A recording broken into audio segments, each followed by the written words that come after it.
morning. She's feeling a bit better, I think. But we are gonna keep an eye on her. If she's not better by midday, we will contact a veterinarian just to see what's going on, because it's been going for 4 days and that's more than long enough.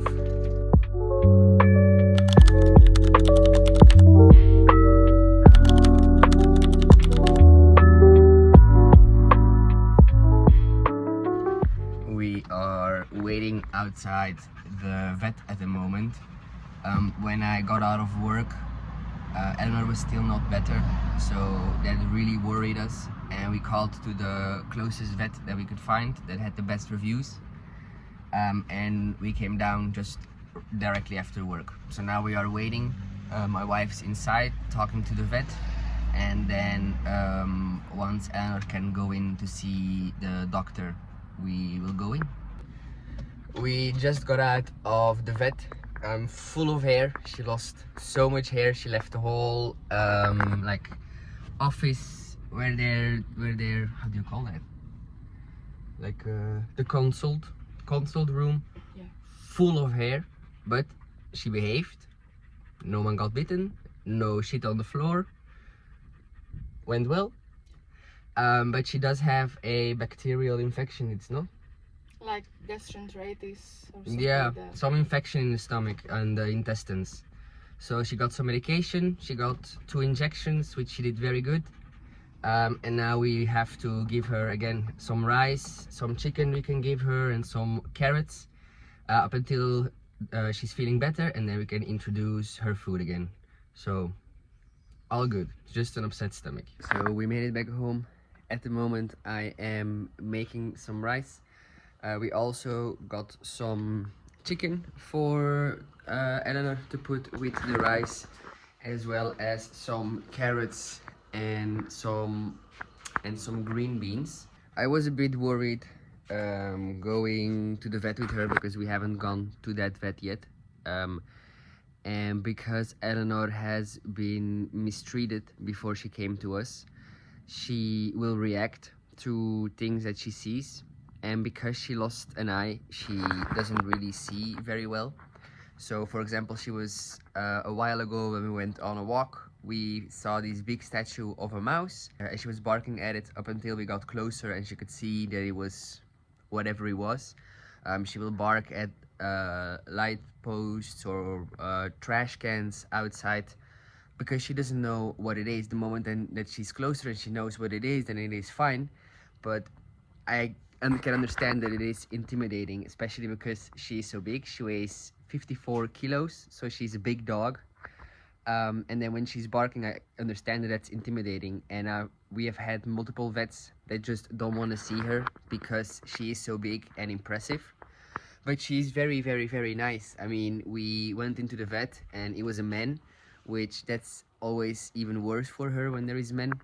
So we were I was a bit worried that she would react badly, or we wouldn't be able to do the exam the way that it's supposed to be done or whatever.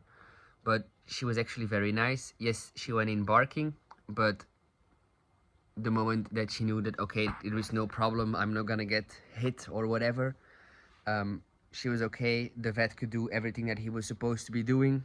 And then at the way out, she started barking at this big poster of a dog that was in the consult, like in the waiting room. But yeah, to give you a little bit of backstory on Eleanor, I used to give dog training classes where my parents live. So people in the neighborhood, they knew that I was, very good with dogs. So every time that they would find an abandoned dog, or there would be any kind of problem with a dog on the road, they would call me. Now, they called me for 2 dogs that they found wandering around in the fields, and one of them was in bad shape, but they couldn't get close because they were very scared.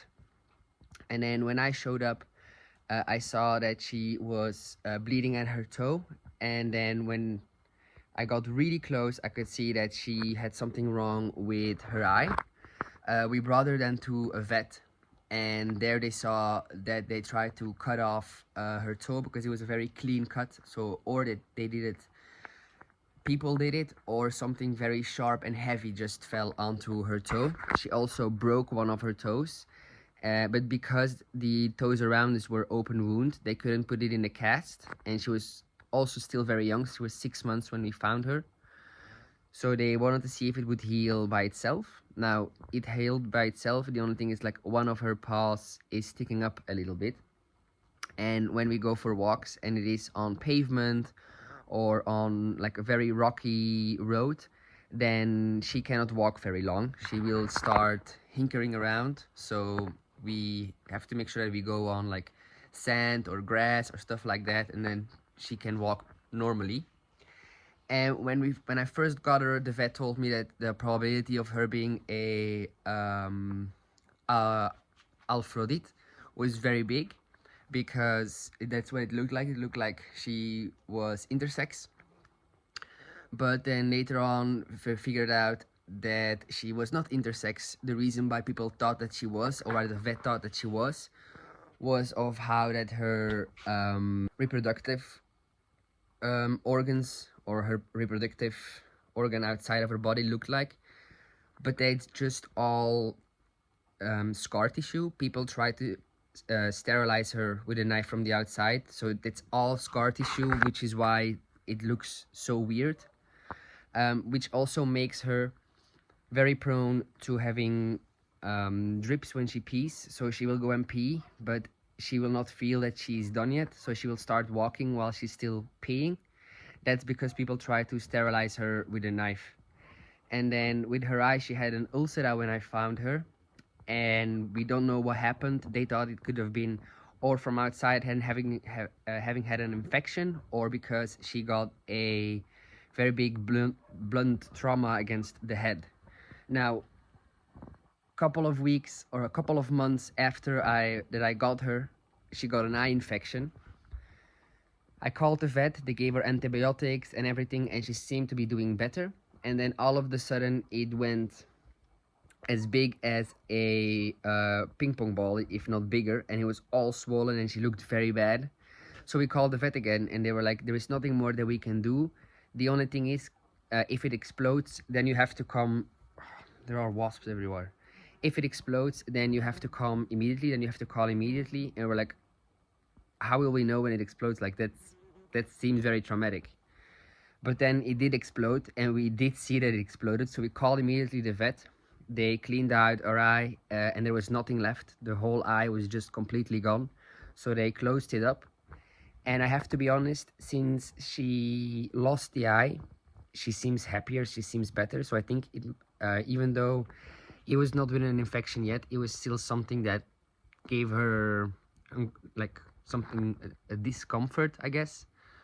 But she is losing the sight of the other eye. She's not completely blind yet, but sometimes you can see like a waze or a glaze on top of her eye. So we do know that she doesn't see very well, which is why when we go out, she barks so much other stuff, because she cannot see what it is, and she's very scared because of the way that she has been treated in the past. But she's doing a lot better, especially Thor and Aurora help her a lot in her confidence and feeling better and trying new things and getting her out of her shell. So that's very good. And it's a process, it's a very slow process. I already have her for a little bit over 2 years, but every process is progress. So yeah, that's a little bit of backstory on Eleanor.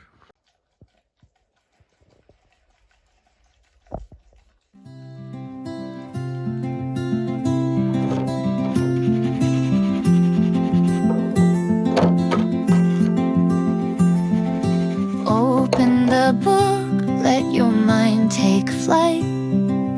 Pages of dreams in the soft lamplight. Each word a spark, each line a glow. Fuel for the fire to help you grow.